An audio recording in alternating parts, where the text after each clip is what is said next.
Well, welcome everyone back to the the Nobleshire for Progressive Discussion.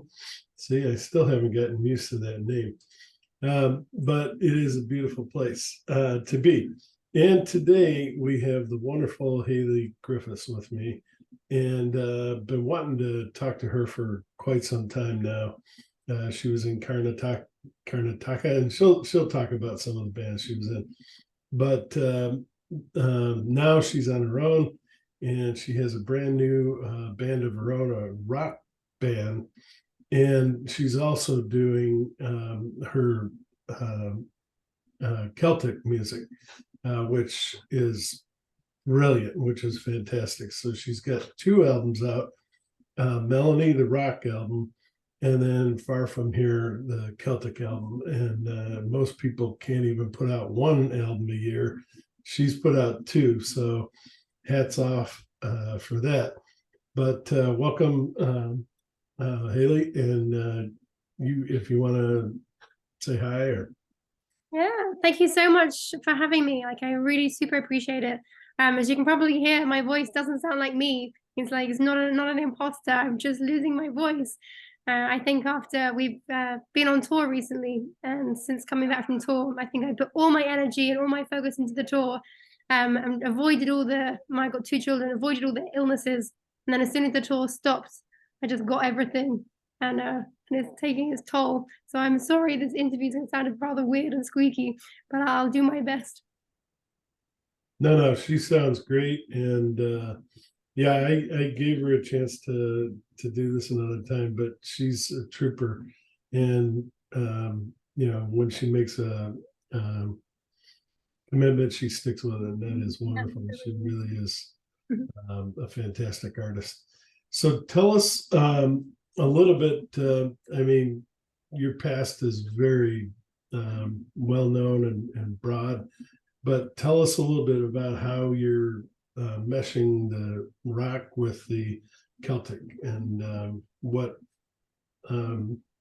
inspired you to do that, to try to do both.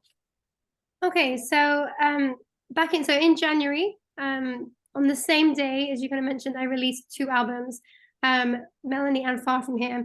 It was never actually my intention to release them at the same time, but as you said, it's quite difficult to release albums, and it took so much time to produce and put the care and the love and attention into each one to make them like ready to promote, that they actually ended up being like ready at kind of the same time. And I kind of figured, well, if I'm gonna like really kind of spend time promoting them, and people have waited so long for new music from me, I'm almost kind of doing a disservice to kind of do one sit on the shelf for maybe 6-12 months and then do it again. I was like, my fans deserve like all this new music. They waited so long, and I just want to be able to give it to them now. And also, it was kind of crazy. I mean, as you said, who releases two albums, let alone two completely contrasting genres on the same day? So it was kind of quirky as well. And I wanted to also then take that kind of quirkiness into my live show. So it also kind of preempted what was gonna come later in the year.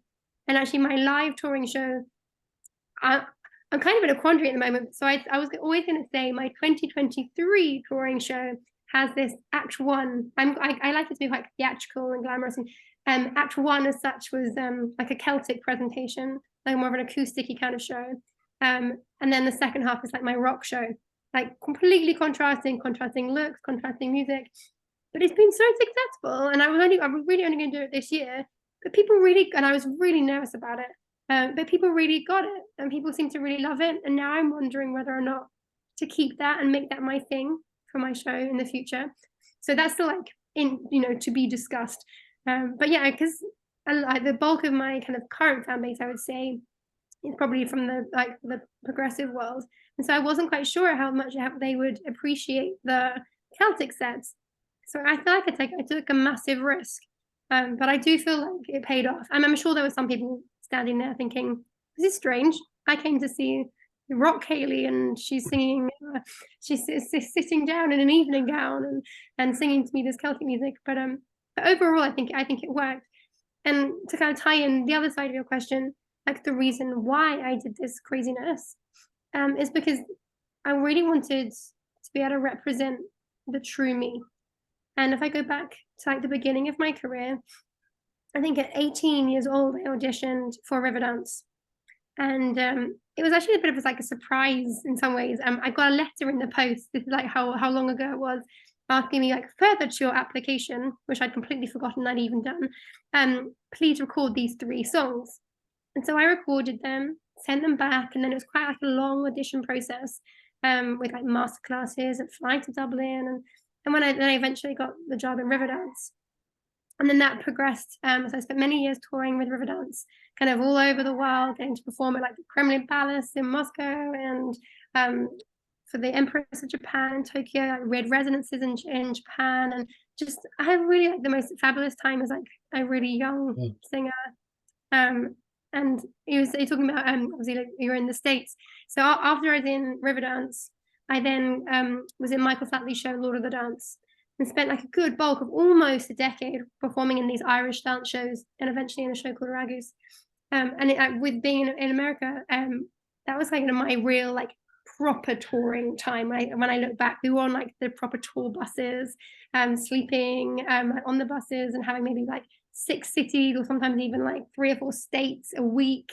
And then you'd like wake up in a car park of a theater, or a car park in a hotel, just kind of like shower and get ready and then do the gig. That was like real kind of hardcore touring, but it was like the most fabulous experience. Especially being like quite young, it was a bit of a party as well. I always call it like my university of life. I really got to see the world a lot, and it was amazing. But like I'm not Irish, so I kind of feel like I kind of jumped on the bandwagon of this kind of Irish look and voice, and kind of, I said, made like nearly a decade of my career out of kind of this kind of Celtic world. But I absolutely fell in love with the music. It's just so beautiful, so beautiful. Even now, if I hear like the music from Riverdance, like Bill Whelan won multiple Grammys for it, it just gives me like the tingles. It's like just really amazing. And so when I was in, I think it was Lord of the Dance, or kind of coming to the end of that, I ended up recording an album called Celtic Rose, which was actually my second solo album. And I did that as like a kind of celebration of my career thus far. And it really was kind of towards the end of me being like in the Celtic world. And I knew actually I had a big tour of Japan, and I wanted like an album to sell. And I'm really glad I made that, because it really was like, this is what I've been up to for like the last 8-9 years. And this is like presentation of like my collection of favorite songs. So that was actually out in 2011, and it was only then during COVID, during lockdown, that I was like, I'm missing singing this kind of Celtic stuff. And in my very first show for the Hayley Griffiths band, I actually snuck in a couple of Irish songs. We did like Black as a Colour, and we did The Prayer as like our encore. And so I had like a little flavor of me and my like my past in our show. And if anyone that saw the live show, even our like intro medley had like a little snippet of the theme tune of Riverdance, a little snippet of the Lord of the Dance, just to really kind of show me the 2 sides. Yeah, and just like the little bits. And there was like a tiny Karnataka reference at the end of the medley, and a bit of a musical theatre reference, just kind of to really be like, this is me, where I come from, and now I'm doing the rock thing. And so I think that kind of was in the back of my mind. That kind of inspired me to think about doing another Celtic album. And not long before lockdown, actually, my keyboard player, Chara, had introduced me to a guy called Mike Stobby. Mike Stobby is one of the founding members of the Scottish band Palace. And I just thought, you know what, this is like the perfect link. He's like somebody that's like in Prague. He actually works in the West End. He works with like Angela Weber and Cameron McIntosh, but he's also Scottish. He's got the Celtic roots, and he's done loads of Celtic arrangements, and he's got like a whole Celtic musical. And I just thought he would be the perfect person if I wanted to make a Celtic album to go to. And luckily he said yes. You did a great job. And not only did he say yes, but he let me sing one of his songs. So he gave me this song called Far From Here, which he allowed me to record. And so Far From Here is the only original song on the album, and the rest is all like rearrangements of more kind of favorites. But it's much more kind of Celtic umbrella rather than like Irish. The first album was more Irish heavy with a couple of kind of English songs, whereas this is, I'd say, is much more like of a kind of English, Irish, Scottish, kind of Celtic. And I'm actually of Scottish heritage, so I can kind of say that I've got the Celtic bit there. I'm just not very Irish. Yeah, yeah. Well, tell us a little bit about the rock background. What are some of your favorite progressive rock bands, and who inspired you? So obviously that's how I kind of got into why I did Far From Here. And then the reason I did Melanie is because Melanie became my first solo studio album. And that is because I was in a band, as you mentioned, called Karnataka for almost 7 years. And being like completely honest, Karnataka was my first step into the world of progressive music. As I said before, I'm a classically trained singer with like a massive love for kind of musical theatre and all the big female divas and strong female voices. And Karnataka kind of threw me into this world I really knew not an awful lot about. I was kind of headhunted off the back of my first album, Silver Screen, which was all original music, but kind of under this kind of classical crossover / new age genre. And it was quite quirky for classical crossover at that time. It was out in 2010. And because of that, it won Album of the Year in the Classical Crossover Awards, because it wasn't another cover album of the same Ave Marias and other fantasias and things. And so Ian Jones, the bass player of Karnataka, like kind of headhunted me and asked me to audition for this band. But like I'd never been in a rock band. I don't think I'd even like seen a rock band.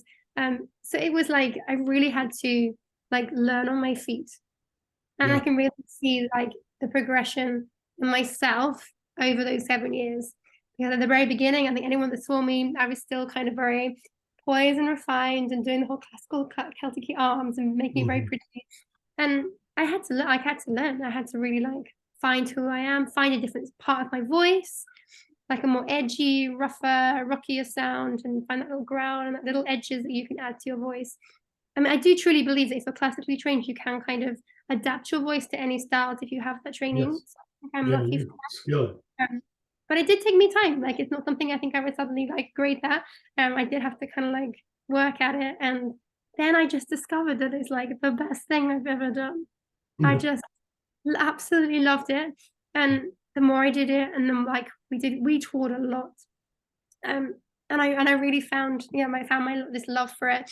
And I started kind of being quite influenced by a lot of the bands Ian was like recommending, and we went to see Nightwish in London, and I've become a massive fan of Within Temptation and Evanescence. And I think I have more like a symphonic rock influence, and I think it's maybe more like theatrical, necessary rather than like some of the kind of old style of prog. Having said that, my bands are like massive like prog lovers and always like recommending new songs, and they're massive Dream Theater fans, and I think everyone's got like a really Jimmy, my other half is a drummer. He like cried at the new announcement of Mike Conway. That was something. So I think we like between all of us. So when we're writing, quite a lot is between myself and Jimmy, and then Matthew Spater, who is my guitarist. He's a French guitarist living in Estonia. He used to be the Frank Carducci band. Wow. Also plays in like Drifting Sun. He is. I dare to say I'd be hard pushed to find a better guitarist in prog. Like seriously, he is like absolutely insanely talented. And he's got an awful lot of like prog influences. And he's just like technically incredible. And so he often will present a lot of kind of music to me for me then to write like top line stuff, melody and lyrics too. Well, tell us what a Hayley Griffiths rock show, and then we'll go to the Celtic, but a rock show is like, because I've had other friends that are also musicians say you really got to see her show. It's unbelievable. It's really good. And tell us, I've seen a couple videos and I can think I know what they're talking about, but from your perspective, what is it that makes yours different? First of all, there's not, I mean, this is a massive generalization, but I don't think there's like an enormous amount of female fronted progressive bands. I mean, there obviously are some amazing ones, but I don't think it's an enormous amount. So I'm like, I think for me, and if there are, I don't think they're doing we're wearing sequins and sparkles, and like my thing is like really glamorous, really theatrical, really glamorous, because I was doing this kind of two-sided show, this kind of half Celtic for this year anyway, Celtic and the rock. I wanted like a massive contrast, so I'm very much doing like full length sequin gowns for the first half, and second half we're doing bodysuits, cat suits, knee-high boots, like really like sexy glam, classy. So definitely like I'm putting a little bit of the like sexiness back into prog, and with a bit of sparkle, but in a very classy way. Yeah. And but that does not mean that the musicianship Oh or yeah, the music. no, the musicianship's I great. think a lot of people can think, oh, if you kind of, too glamorous and stuff, it's all about that. But like the musicianship is massively at the heart, like virtuoso musicianship. I have absolutely like insanely talented guitarists and like drummer who are top level. We've got a couple of new guys in the band this tour who are amazing guys. And George Price on bass and Rob Lindop, who actually I think one of your last interviews he's Doris Brendel is somebody he's played with, Oh, and Inglorious. So yeah, they're really great additions to the band. So I think one thing people will see for our show is that it's like super energetic. yeah. I'm not a singer unless it's like needed. I'm not a singer that stands on the spots and just like sing. I mean, I don't play an instrument, so I really feel like I interact. I move around the stage a lot. You will see like really good chemistry with the band. But we basically love what we do. And I now have a band of people that are just amazing and like really good friends. And I think that shows from like the reviews and people have said. You can see that it's like a nice group of people, all friends, feel very comfortable with each other. There is that kind of chemistry and like fun on stage, which I think is That's so important. important. You have to love what you do. Yeah, it's always important. And then contrast that with the how do you slow down the mood? Or no, I think you do it the other way. You do the Celtic first, and Yes, then the left. Yeah, this year we've been doing like this kind of Celtic show first. And even within the Celtic show, it's important in a set to kind of build the highs and lows. So I don't want to give too much away, but like I've been for venues that allow it, I've been starting the show from the audience and doing like almost like an a cappella kind of opening first verse as she moved through the fair. And like it's been so funny because my musicians are on stage, and so when I start singing, people think it's a track, and they don't realize I'm standing next to them. It's so funny. The amount of people that are looking at the stage and have no idea that I'm either like walking down the steps of the theater or walking through the audience, and they have no idea. So that's been really fun. that's a great opener. Yeah. So I really love doing that for the venues that kind of that there's the opportunity and you can do that there. And then so even the first set has got kind of like the highs and lows. The last couple of songs that we do, kind of Caledonia and Loch Lomond, are actually really big. So if people have listened to the Far From Here album, one thing like I will say if you see our live show is I'm not basically just performing to track and giving you the illusion that there's a 30-piece orchestra. There isn't. There's 5 of us. And so I felt like that would be really fake of me to basically recreate with track and stuff this massive sound. So we've not done that. We've like created our own arrangement for the 5-piece band so that you get that kind of organic and real sound. It's still big, it's still luscious, but it's honest and it's like 5 people. We're not pretending to be 30. Because like Mike's arrangements are huge and luscious. And like it's a little moment in the middle of the first set where myself, the guitarist, and the bass player come and sit down on stools and make it even more intimate before we like put the show back up again. So yeah, I think it's really important when you're putting a set together that think about the order, you think about like the tempos, and even like I always play like the last note and the next one together and like see if they're like nice keys to go into, to place alongside each other. And like once we kind of bring it back down, and the next few songs are slowly building back up to like the big finish within that kind of Celticness.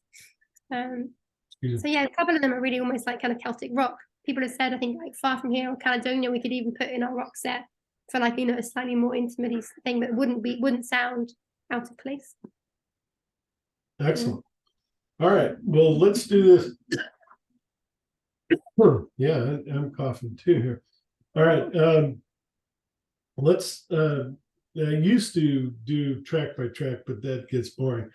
So what I'd rather do is off of the rock album, off of Melanie, talk about your favorite, and I don't want to burden your voice either, but talk about your favorite track. I know you love them all, but if you were to pick, a couple tracks, what are your favorites, and how do they come out on the stage or Um, live? it's actually quite easy. My favorite by far is the song Melanie, the title track of the album. Um, I think it's definitely this. I think it's the strongest song I've ever written. It's definitely my favorite. It's also because it's like just really bold, cheeky. It's like in your face. It's very different to anything else I've written. It's quite like, and it's just really fun. I think I tend to write quite sad songs or I often do quite sad songs or kind of breakup songs or songs about love. And this is just a bit silly and a bit fun. Um, I started writing it randomly like when I was in the car, stuck in like a traffic jam. I remember being, oh, this melody's good, and trying to like quickly voice note it. And it's basically, and the other reason is it's about an alter ego. So, Yeah. and that's where the idea of Melanie's come from. So she is this kind of like cheeky, naughty alter ego. But there's kind of like more to it. And I have kind of posted about this on social media that years and years ago. So before I got the gig in Connecticut, but I don't think I'd actually done a tour. And I was touring in an Irish show called Ragus at the time, knowing that I had the Connecticut tour coming up. And I mean, I really have been performing since I was about 7 years old in professional shows. So I've always been doing, I've always loved and been very quite confident at. And suddenly, like I don't know what happened, but like one day I just got debilitating stage fright, like to the point that I like wanted to give up singing. I never wanted to sing again. I didn't want to get on stage. And you had this commitment of this tour, and I had a tour of Japan or something coming up as well. And I was like, what am I going to do? And I think it was stemmed by just a few people that I didn't even know, but I vaguely knew coming to the show. And I think I might have made like a tiny mistake, like forgetting a word or something. And it just set off like all these things in my head, like I can't do it anymore, I can't do this, I'm no good. And then anytime I do anything, I would overthink it completely. And so I after that tour, that kind of the residency, I saw like a performance coach who literally like I felt she like saved my life, saved my career. And I don't even think she did an awful lot, but just I think when you know you've got a problem and you go to somebody and do something about it, I think that's like half the battle. You know that you're kind of facing a problem head on. And I think that was like massively key. She also gave me like loads of like little tips and tricks. And one of them was like this idea of putting yourself in somebody else's shoes. So create this alter ego to go on stage. And especially with like the rock thing, like this is so going to be so alien to me. I was literally kind of doing these like the Irish show type things, or and I'm quite a quiet character. I don't actually, and people would probably just very much disagree with that. But I didn't feel like I had like a massive exuberant character like personality, and so I kind of went on stage thinking, right, I have to be this confident rock chick that's gonna own it, rock it, and I kind of created like a little bit of a like silly persona in my head. And like there'd always be like the intro of this of like the song before I come on. And I used to like normally run on whatever I'm doing. And I kind of like pace up and down and be like, yeah, I can do this, I can do this. And I put myself in this other kind of frame of mind. And so I had this kind of like, so it was like, I guess, my alter ego. And then with Panathnica, I guess towards the end, I'm not sure what year it must have been, we did this really great festival in Poland. And we were there like a night early. And when we were like sitting in a cafe or an ice cream shop or something, and this fan comes up to us and he's so excited to see us. And he's like, Melanie, Melanie, oh, I'm just so excited. I can't wait for tomorrow. And we were like, oh, thanks very much. We'll see you tomorrow. And like had a little giggle that he's a massive fan, but didn't know my name. Oh my But the next day he came to the show, like like right at the front, and he had Hayley like written in massive letters down both arms. So he realized his mistake. And like after that, I just kind of kept thinking, oh mom, I'm gonna nickname my alter ego Melanie. Just like a little like private like thing. And it was only really like years and years later when I was writing this about an alter ego, I was like, there you go, Melanie can come to life. And actually I found the guy. He wasn't on social media, and I wanted to thank him and tell him that he inspired my my album. And so I did like a social media post, and we found him, which was really cool. Yeah, So I sent him like an album and said thank you, which was really nice to be able to do. So I bet he was shocked that he inspired my whole album. definitely. That is a nice story. Very good story. Thank you for sharing that. Um, what other tracks off of the live album? And you got Nick Thanks to Virgilia. Virginia. Yeah. So before we'd even got the album together, I saw Nick Virginia perform a Big Big Train in London. And like I just love, like I know everybody kind of knows him as a drummer, but I just loved Yeah. his voice. And I think he's also got like a musical theatre kind of style sound to his voice, like I do. And when I heard him, I was like, I want him to sing on my album. And I didn't want any other guests. Like just from the beginning, I had no songs, but I knew I wanted him on my album. And luckily, I wrote to him and he said yes. So I didn't really know my luck really. And yeah, and then I had to kind of see when we were writing the songs like what would work. And actually, Dust to Gold, which is the song that he's on, Yes. Great um, song. is probably the most prog as well. So it's probably the best song for him to be on. It's also the happiest song I think I've ever written. Like it's just like pure happiness. And Dust actually, I don't know if you can see behind me this painting. Oh yeah. This is what inspired Dust to Gold. Oh, okay. I guess I don't think anyone knows, not many people know that. So it's like a painting that I had commissioned as like a birthday/Christmas present from to myself and from all my family. And during lockdown, I think I was like sitting on the other side of the table and I was like staring at it, and I just had this idea of like diving into it, all the colors, like quite difficult to see, and like all the gold and stuff. And I don't know, I just had this idea of like there's a lyric head first diving straight into the deep, and that is like literally me diving into the painting and thinking of that world. And I just wanted in COVID to write something positive. I think everyone was writing stuff. It was like, oh, it was like so Yeah, it lonely. was a tough time. And it was Yeah. like tough times. And I was like, you know, take lemons and turn it into lemonade. Like write something positive. And the song is really about like taking something and like making it better and looking at everything from glass half full perspective. And just again, fun. I don't know if you've seen the music video, but it's just again, it's just fun. It's just like a bit silly. I made the boys wear the most horrendous shirts. They're probably never going to forgive me, but like with the location, it just works so beautifully.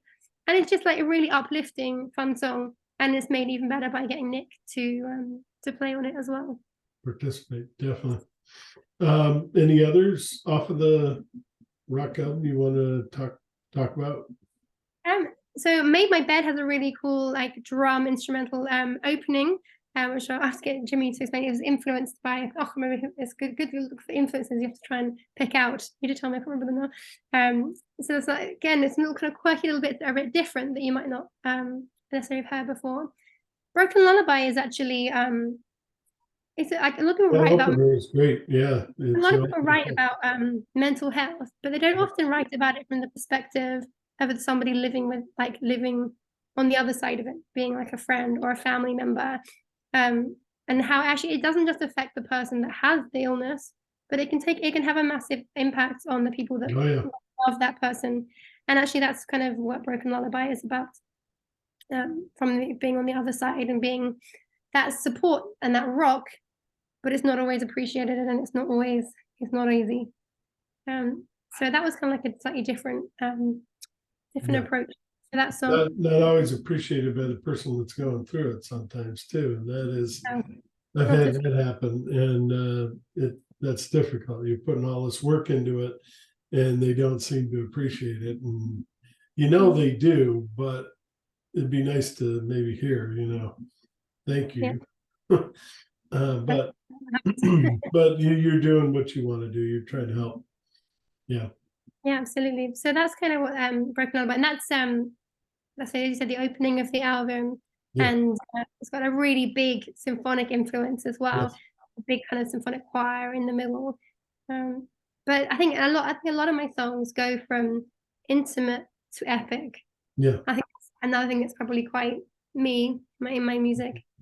And I think it's important to have like, I guess as a singer, I want that kind of moment for your like voice to be really like raw and like really engaging with the audience. And then I love all that theatrical epic stuff. Yeah. I want Me that too. big down in massive layers, and Chara did the most phenomenal job on the orchestration. Everything is huge and luscious, but also quite fresh.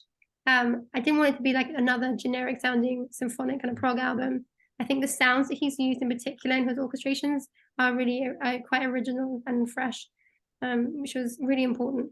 He's definitely got his sound, which he's amazing at. Yeah, definitely. No. What about the Last Goodbye and Perfect Lie? They're also very good.